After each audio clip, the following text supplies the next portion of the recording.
Alors il y en a certains, quand ils partent en voyage, ils se disent je ne prépare rien, je pars les mains dans les poches et qui ne se renseignent pas réellement sur les pays dans lesquels ils vont passer, dans lesquels ils vont voyager pour une courte ou une plus longue période. Et en fait, il y a des choses qu'on ne sait pas toujours. Et c'est vrai qu'il existe des usages en fonction de certains pays. Et on peut se faire arrêter pour des délits, enfin, qui ne sont pas à nos yeux des délits, mais qui peuvent paraître des délits aux yeux de la population de ce pays. Et que quand on part, c'est bien de quand même se renseigner sur ces usages, parce que parfois ça peut pour nous sembler un petit peu Normal en fait parce qu'on a une attitude occidentale. ouais, c'est ça, on a une attitude, on pense que ce qui est interdit, c'est ce qui est interdit pour nous parce qu'on a été habitué depuis tout petit à ce que ça c'est bien, ça c'est pas bien, ça c'est bien, ça c'est pas bien, mais selon les coutumes, selon les pratiques, selon les religions, selon voilà, la politique du exactement, pays.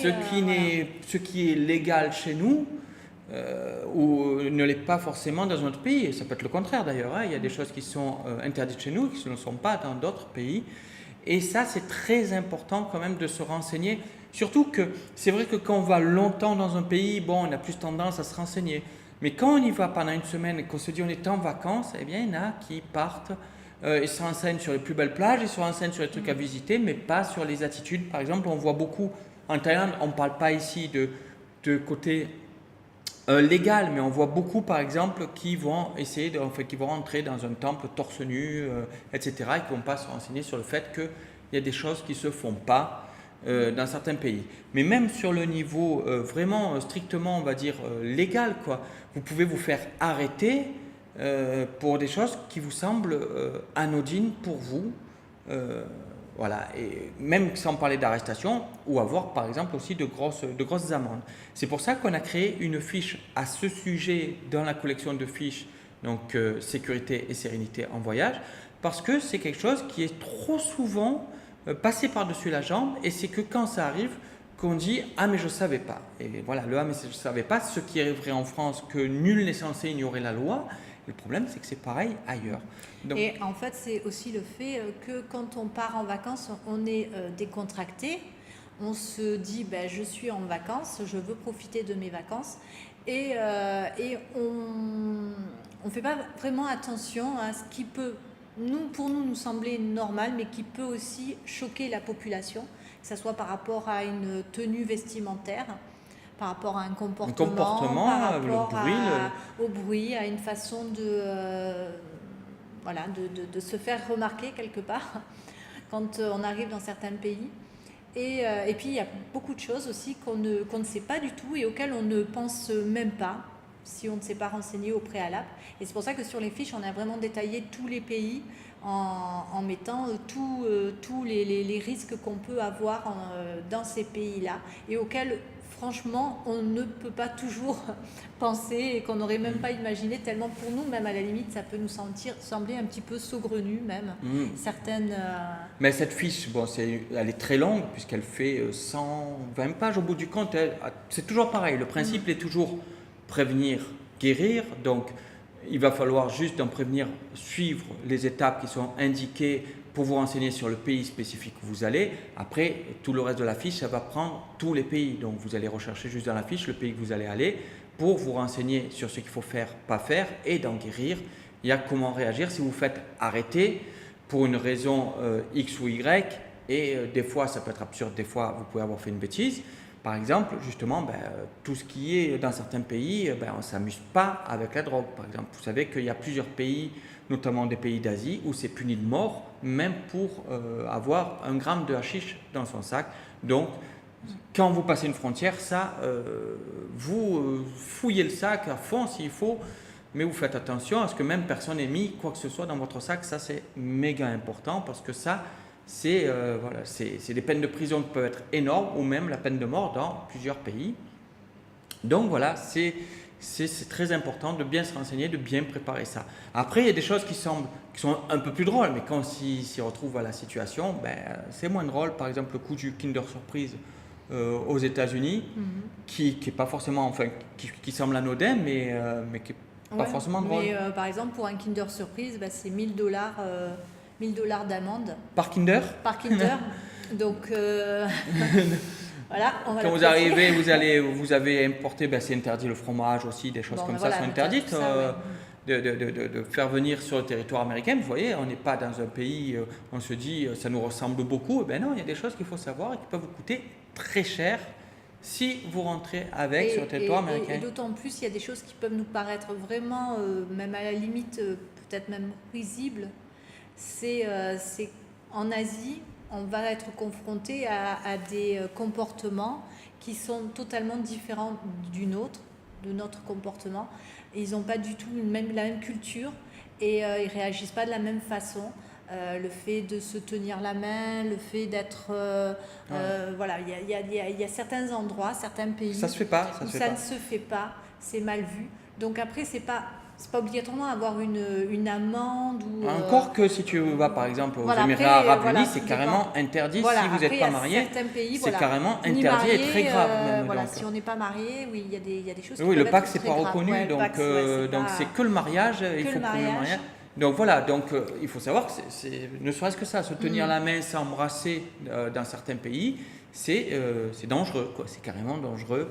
Donc il y a des choses à savoir. Après, voilà, il y a des choses plus drôles comme en Inde où les cerfs-volants, il faut avoir un permis pour piloter un aéronef pour jouer avec un cerf-volant. Voilà, ça semble. En attendant, il vaut mieux le savoir. Ou d'autres exemples, en Italie, même en Italie. Se baigner à Rome, dans les fontaines, c'est interdit. Voilà. C'est pareil, ça peut être une amende, c'est minimum 80 € et ça peut monter jusqu'à 1500 € de se baigner dans une fontaine à Rome. Alors vous dites, il fait chaud, c'est l'été, je laisse mon enfant se baigner dans la fontaine. J'ai déjà vu ça plein de fois dans les films, j'ai vu ça, c'est une situation, on se dit on va le filmer dans la fontaine, ça peut coûter cher. Ou même, toujours en Italie, à Venise, on n'a plus le droit de nourrir les pigeons. Vous pouvez prendre un PV si vous nourrissez les pigeons parce que les pigeons abîment au fur et à mesure les monuments, donc maintenant c'est interdit. Donc même en Europe, par exemple, à Venise c'est interdit, mais par exemple en Thaïlande, à Chiang Mai, en Chiang Mai, on pouvait nourrir les pigeons. Non, bien sûr, il y a plein d'endroits. Donc c'est vrai que il y a certains endroits, il y a certaines choses qui vont être interdites à des endroits qui ne le seront pas à d'autres. Donc c'est bien qu'avec les fiches au moins on peut savoir pays par pays. Surtout si on a prévu par exemple de faire un tour du monde ou de voyager comme nous dans différents pays à la suite. À chaque fois qu'on change de pays, de pouvoir se renseigner sur ce pays parce que ça ne sera certainement pas les mêmes règles que le pays précédent ou que le pays tu disais suivant. La Thaïlande, on a le droit de nourrir les pigeons, par contre on n'a pas le droit par exemple de marcher sur un billet.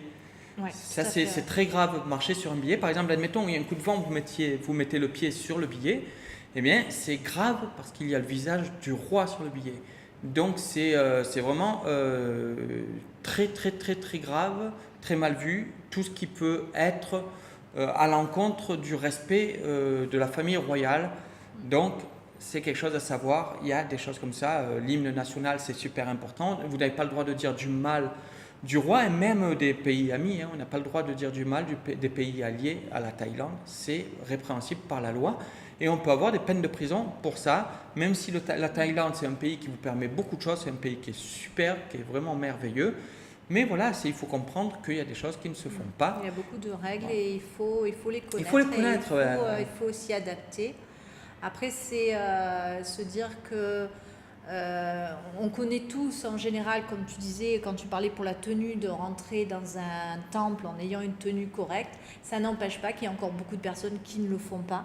Donc c'est vrai que quand on se dit que certaines personnes ne se sont pas renseignées pour ça, on s'imagine qu'elles ne connaissent pas du tout les autres informations qu'il peut y avoir. Et qu'il ne s'agit pas juste d'une remontrance, c'est pas juste d'une manque de respect, c'est qui n'est déjà pas acceptable. Mais là, c'est carrément se mettre en danger, se faire arrêter. Et après se retrouver en difficulté dans un pays étranger, emprisonné. Et voilà, donc ce pas des situations qui sont très faciles. Et il n'y a pas à critiquer, je veux dire, il faut respecter chaque situation, chaque pays se respecte, c'est ses décisions des gens, c'est leur...